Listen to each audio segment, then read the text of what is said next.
Alors Didier Leclerc ici présent, co-installateur et organisateur pour Roland bien sûr de cette magnifique exposition. Roland Delano, comme tous les ans, vous organisez de magnifiques expositions sur la mémoire de la guerre de 14. Cette année, quels sont les éléments nouveaux de votre collection? Oh, il y en a de multiples. On parle cette année en plus du Landais Vincent Mouliat.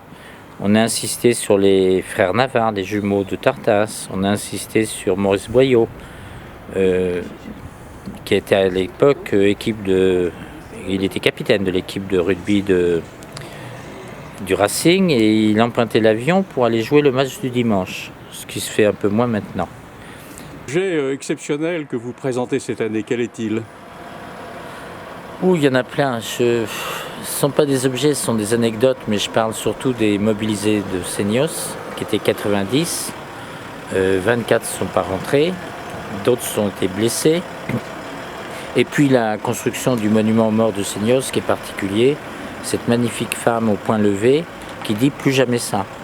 Et plus jamais ça, c'est ce qu'on essaye de faire comprendre aux enfants et aux générations futures. Parce que si on ne connaît pas son passé, on est capable de le reproduire. Bon, on va parler de quoi? De la promotion. Doucement. Bravo, c'est quoi? Et toi? On va parler de la Première Guerre mondiale. Oui, alors je vais vous dire une chose. Comme je suis sourd, quand vous me regardez, que vous parlez, tu t'appelles comment? Marley. Comment? Marley. Ah, tu dis soldat Marley. Soldat Marley. Voilà. Moi, je suis le soldat Roland. D'accord? Ben oui. Donc, toujours, baisse ton bras. On lèvera les bras quand on fera de la gymnastique tout à l'heure. Pour le moment, on écoute. Vous entendez tous bien? Oui. Vous me regardez bien? Oui. La première chose que faisaient les soldats, ils passaient sous la toise qui est derrière vous. C'est pour ça reculez 2 mètres, qu'on voit bien la toise. Reculez, reculez, parce que vous avez trop avancé. Allez, reculez. La toise, elle est là. C'est bien écrit que si vous faisiez moins d'1,56 m, vous étiez réformé. Vous n'étiez pas assez grand pour faire l'armée. Tout à l'heure, au fond là-bas, qui faisait moins d'1,56 m, il faisait 1,54 m, et puis il voulait absolument défendre la France. Il voulait absolument aller au front. Il a tout fait pour, vous verrez, c'est impressionnant tout ce qu'il a fait pour arriver à défendre la France. D'accord? À quoi ça sert un stéthoscope? Regardez la photo. Et ils étaient persuadés. Parce qu'on va tous partir à la guerre. À la guerre. Et on va partir comment? De quelle ville ils partaient? Je sais pas. Paris. On est à Seignos, mon grand. On est écoute-moi, on est en 1914. Tu sais le temps qu'il fallait pour aller à Paris? Plus de 3 heures. Un peu, beaucoup plus. Une semaine. Non.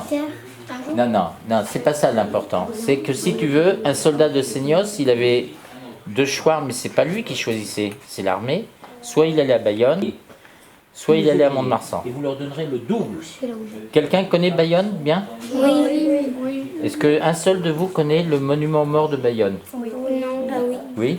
Qu'est-ce qu'il y a dessus? Bah. Parle fort, tu parles pour tout le monde. T'es soldat comment? Lily. Soldat Lily, je t'écoute. Comment il est décris-le nous, le monument aux morts de Bayonne? Ça fait longtemps que je suis pas allée. Alors n'en parle plus, ça veut dire plus jamais ça. Cette femme, elle est là, elle est belle, elle est magnifique, c'est une vraie femme, et elle lutte pour préserver sa famille. Pour elle, ce qui compte, c'est son mari et ses enfants. Elle dit plus jamais ça. Mais à Seignos, à l'époque, en 1920 et tout, c'était une commune très riche, parce qu'elle avait beaucoup de forêts. Et les propriétaires forestiers de Seignos ont trouvé que c'était un monument un peu communiste. C'était pas un peu comme eux, c'était quelqu'un qui défendait les... Ouh là là, on savait pas trop quoi. Dans les campagnes, il n'y avait pas d'argent qui circulait. Si tu avais 3 canards, tu allais en vendre un au marché, ça te faisait un peu de pognon, mais ça ne se faisait pas beaucoup, puisque tu le dépensais tout de suite pour acheter de la nourriture ou des vêtements. Alors Michelin, il dit, il faut que je trouve quelque chose à fabriquer pour qu'elle reste à l'usine. Et imaginez ce qu'un ingénieur intelligent comme lui a pensé. Il dit on va arrêter de fabriquer des munitions. Les pneus, ça marche tout seul parce qu'il y a l'usine, il y a les machines, il y a 2-3 hommes pour s'en occuper, ça suffit. Vous savez ce qu'il a inventé? C'était nécessaire. La France avait perdu tous ces jeunes hommes de 20 ans. Alors, il a fait fabriquer le landau. En disant, il faut faire des enfants pour repeupler la France. Alors les femmes de Michelin vont fabriquer des landaux. C'est génial comme idée. Alors, dans le landau, il y a la capote qui est en caoutchouc. Il y a les roues qui sont en caoutchouc. Tu vois, Michelin, il continue avec son caoutchouc.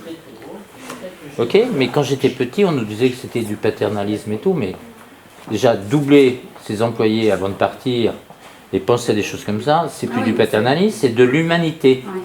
C'était un type très humain. Qu'est-ce que tu en penses? La plus belle devise de journaliste, elle existait depuis la Deuxième Guerre mondiale. C'est Sud-Ouest, qui s'appelait à l'époque la Petite Gironde, j'avais mis le truc là-bas. C'est les faits sont sacrés. C'est qu'on raconte la vérité. Les faits sont sacrés et les commentaires sont libres. D'accord? Tu t'en souviendras? C'est la plus belle devise de journaliste. Tu dois écrire la vérité et après tu fais les commentaires. Alors, les gens qui nous dirigeaient décident, ils savent qu'il va y avoir beaucoup de militaires qui vont arriver, on va voir les usines qui fabriquent les vêtements, et qu'on leur dit, on aimerait bien 800 nouveaux costumes. Pantalon rouge, veste bleu marine. Non, attends, ah oui. Puis les fabricants disent 800 000, c'est une bonne commande. On est content. On se frotte les mains. Mais on ne pourra pas les faire. Ah, et pourquoi? Ben parce que la couleur rouge, le rouge Garance, c'est une teinture qu'on achète aux Allemands. Est-ce que vous croyez que les Français vont acheter à leur ennemi allemand? Parce qu'il y a une grosse différence, c'est que l'étang noir est profond. C'est pour ça qu'on voit tout noir, et que l'étang blanc a la nationalité américaine. C'est ce que c'est avoir la nationalité américaine. Pour un noir, c'était très important, parce que là-bas, il y avait énormément de racisme. Hein, il y avait un racisme énorme. Il arrive là-haut, dans l'Est, il est dans les tranchées, en pleine boue et tout. Et les pains, ils arrivent tout boueux. T'as pas envie de les manger quand t'as de la boue dedans. Et surtout que c'est de la boue qui est pleine de microbes, insalubres. Merci d'avoir compris une partie des choses. Tu verras ça avec ta maîtresse, moi le stylo. Tu peux me dire quelque chose? Oui, vas-y, fini.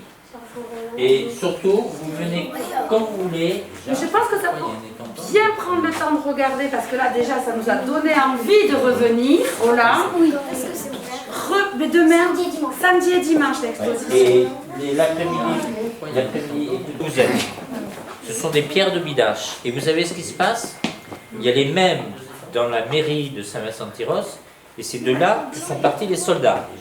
Alors vous tournez et en avant vous chantez la Marseillaise. 1, 2, vas-y. Alors, Vent de la patrie, très bien. Ça c'était en hommage aux soldats et surtout allez chercher vos blousons. Et on y va, on dit un grand merci à Roland, au soldat Roland. Ah mais ça tu peux, voilà.